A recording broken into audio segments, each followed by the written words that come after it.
Hey guys, conservative pooper scooper here. I haven't made a post in a really long time, but I feel like I have to say something simply because it's getting to that point again where I feel like someone has to bring some common sense back into the arena of thought. And I'm really tired of seeing stuff like, I don't know if I can share it with you guys right now.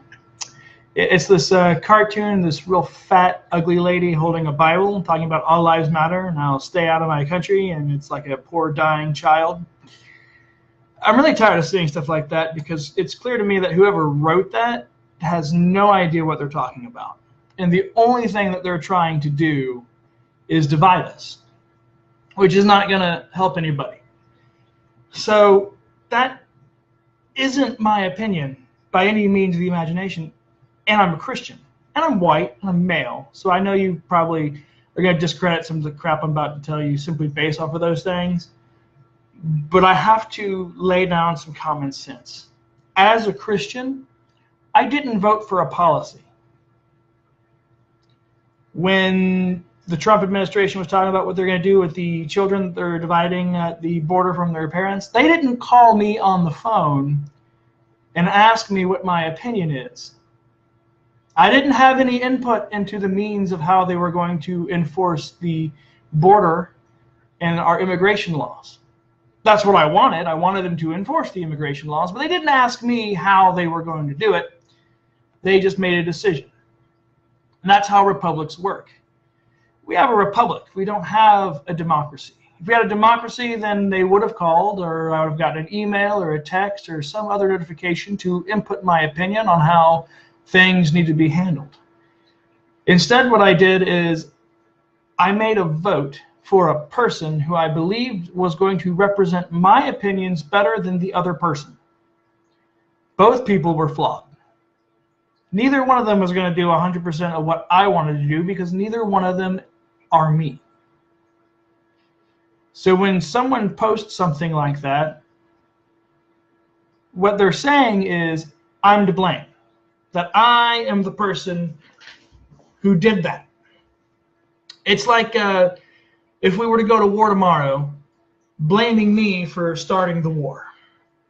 It doesn't make any sense.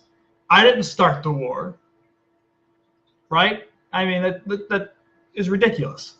And it's ridiculous here too. I didn't implement policy. I was not a part of that meeting. We have the republic, not a democracy. What I did vote for is a person I thought was going to represent me better than the other person, and guess what? I was right. And so were you. You did the same thing. With the information you were given, you voted for the person you believed was going to represent you better. Whether you voted for Trump or against Trump, it doesn't really matter. And you'll do it again. And you might be right, you might be wrong. I'm right for the time. Someone might come along better next election cycle, and I'll vote for them because I believe they'll represent me better than Trump does. Do I wish someone would take away his phone so he can't tweet anymore? Yeah, absolutely. Do I wish he would stop making stupid things happen and stepping on his own toes? Yeah, I do. But for the most part, I'm pretty satisfied with my vote because the information I was given, I made the best decision I could make. I know what the other person was going to do, and that wasn't what I wanted. And to be honest with you, I'm mostly pleased because at least he's doing what he said he was going to do. He didn't tell me one thing and then go do another thing, like so many other elected officials out there who you vote for them to do something, and then they just do whatever they're going to do anyway.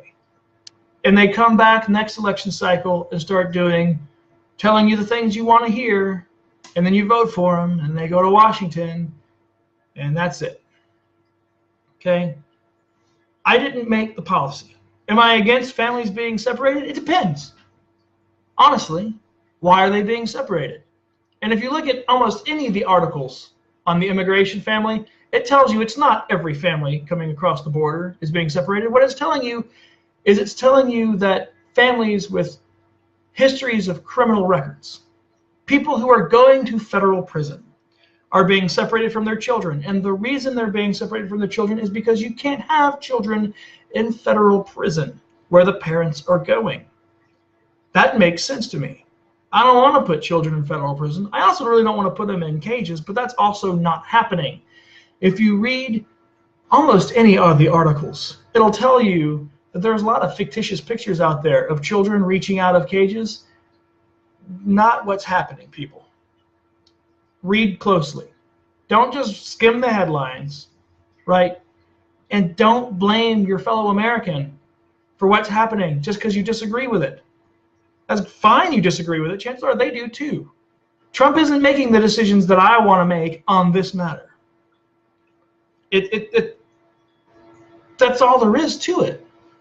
The people who put this out have something to gain by you attacking me over my opinion or the way I voted. What they have to gain is they're not getting the blame. And they're the ones who do set policy. These people are the ones who influence the way things happen. Not what happens, but how. The means of the end result. And that's where the blame goes. Those are the people who are setting the policy. I didn't do it.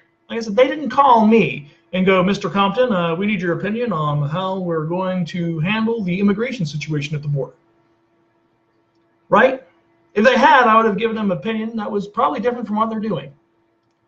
Okay? We can get involved.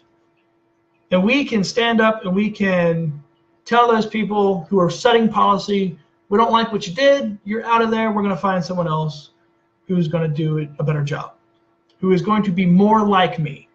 That's all we have to do. That's all we can do. We can't just wish that they would do it. Their history has shown that they're not going to. We have to either run ourselves, because you're going to make the decisions that you would want to make, or find someone else that you really trust who is going to make the decisions you want to make and run with that person and vote for them, stand up for them, and get rid of the other people. It's kind of common sense. Stop attacking large groups of Americans who aren't setting policy. That's not what any one of us are doing. If you don't like how things are being done, attack the people who are doing it wrong, according to your opinion. Challenge them. Send them a letter. You know, there was a bill here in Georgia. They wanted to set a casino bill. Me and about 800 people through a website responded with why we don't want a casino, and they killed the bill. And hopefully it stays dead for a very long time. Not because I'm against gambling, but because of the side effects of it. But that's how we influence policy, people. This video isn't going to influence policy. My opinions are not going to influence policy.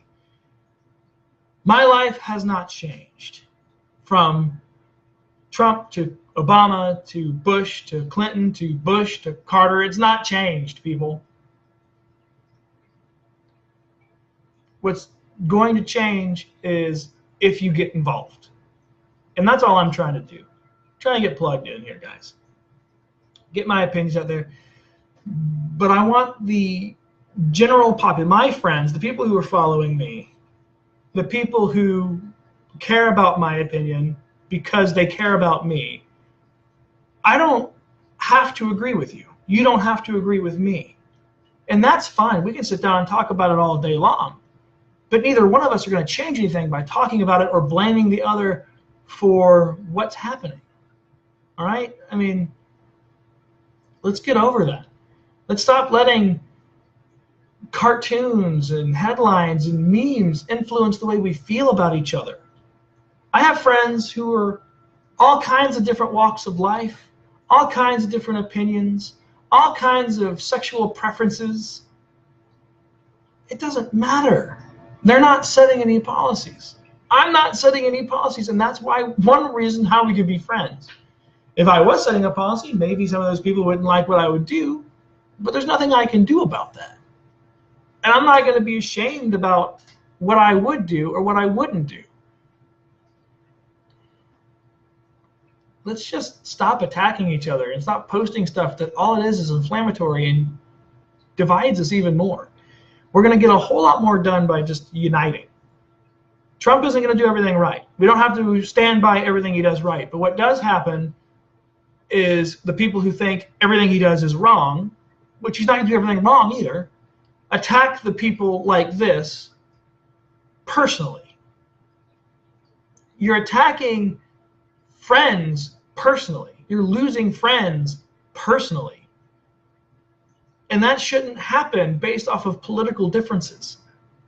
What you ought to do is unite with those people, discuss it out, figure out something that's more of a common ground, and write a senator, write a representative, write the president an email. Send it to somebody who influences the policy. Just stop. Why? Anyway, this is Taylor Compton, the conservative pooper scooper. Another video. It's been a long time. You know, maybe I'll start doing some more of these. Just don't hate me for it. Thanks. See you later. Bye, y'all.